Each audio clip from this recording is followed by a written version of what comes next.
السلام عليكم، مرحبا بكم في القناة ومرحبا بكم فيديو جديد. اليوم إن شاء الله هنقدم لكم وصفات رائعة لطالما طلبتوني بتقديمها، خاصة بإزالة السواد الموجود في الجسم، خاصة السواد الموجود في الركب والمرفقين أو العنق. هذه الأماكن التي يوجد بها السواد الغامق.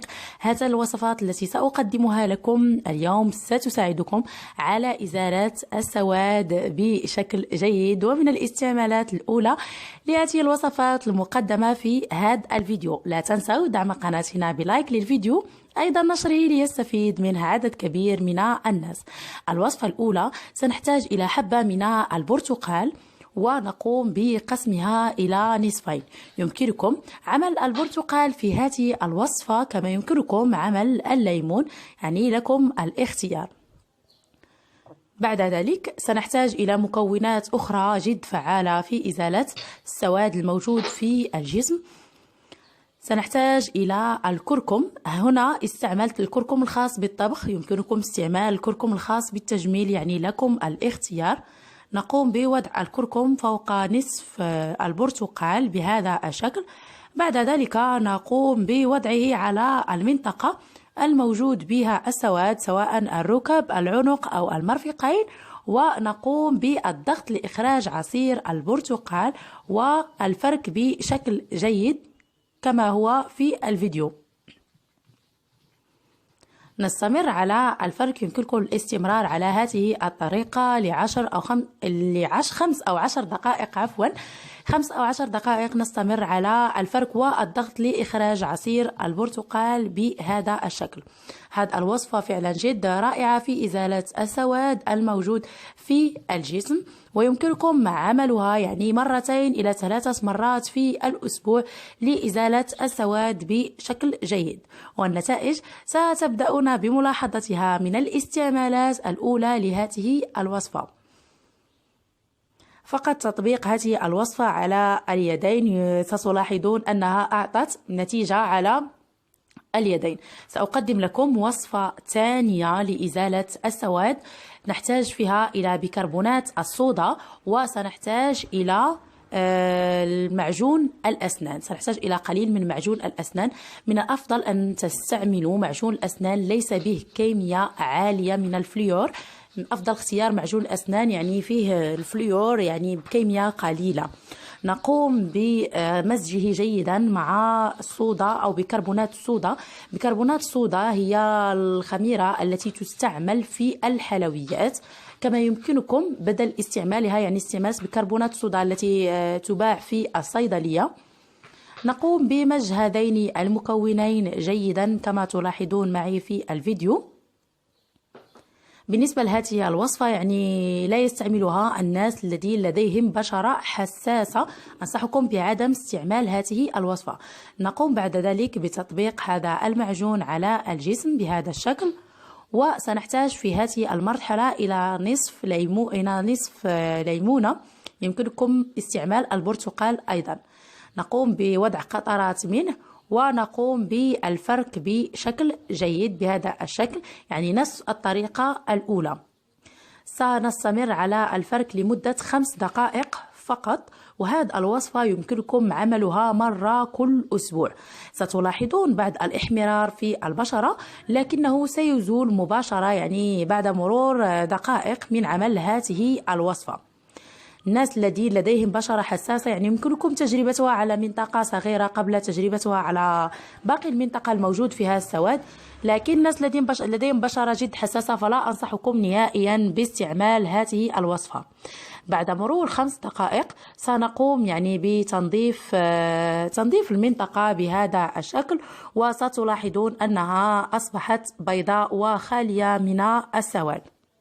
بعد عمل الوصفات الطبيعية الخاصة بإزالة السواد الموجود بالجسم، أنصحكم بعمل كريمات مرطبة لتجنب جفاف البشرة. أقدم لكم وصفة خاصة بالتجميل، وهي وصفة خاصة بتبييض المناطق السوداء في الجسم. المقادير التي نحتاج في هذه الوصفة: نحتاج إلى نصف حامض أو ليمون، نحتاج إلى نصف كأس من السكر خشن أو السكر حبيبات. نحتاج إلى زيت زيتون. زيت الزيتون سيكون حسب هذا الخليط الذي سنضع. ونحتاج إلى خميرة الحلويات. هذه خميرة الحلويات هي هذا النوع من الخميرة اللي استعملت، خميرة الخاصة بالحلويات. كنحتاج جوج معالق. جوج معالق هي جوج علب من خميرة الحلويات، يعني 14 غرام. طريقة تحضير هذه الوصفة هي سهلة بزاف. كناخدو سكر سنيدة كنوضعوه هنايا، وكنوضعو عليه خميرة ديال الحلويات. كنقوموا بالتخليط ديال السكر مع الخميرة الفورية او خميرة الحلويات. كنديروا القليل من العصير ديال الليمون فقط، وقليل منه كما كتلاحظوا. ها هو التفاعل ديالو مع الحامض كيف كيبان. كنبقاو نخلطوا هذاك عصير الليمون اللي درناه مع الخميره الفوريه والسكر سنيده. كما كتلاحظوا كنحصلوا على عجينه بهذا الشكل. كنبداو نضيفوا زيت الزيتون مع التخليط. ما كان هاد العجينه اللي كنحتاجو خاصها تكون ثقيله، داكشي علاش غنبداو نضيفوا زيت الزيتون غير قطرات مع التحريك حتى كنحصلوا على واحد العجين بهذا الشكل. غنضيف القليل من زيت ديال الزيتون.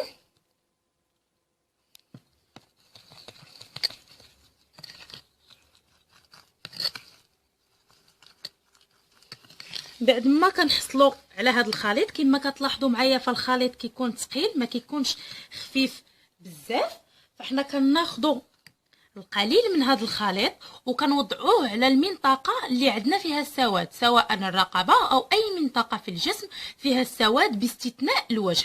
هذه الوصفه ما كنستعملوهاش الوجه ديالنا، كنستعملوها فقط المناطق التي فيها السواد من الرقبه للجسم كامل.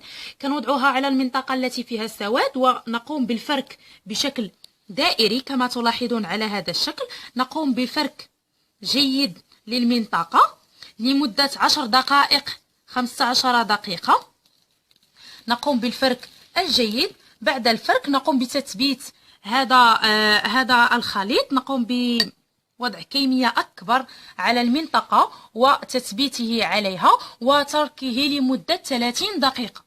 بعد 30 دقيقة نقوم بغسل بالماء الدافئ. يمكنكم استعمال أيضا هذه الوصفة في الحمام، يمكنكم بعدها أخذ دوش أو الغسل بالماء الدافئ. وضروري عمل كريم مرطب للجسم بعد هذه الوصفة. بعد إنهاء هذه الوصفة نقوم بعمل كريم مرطب للجسم.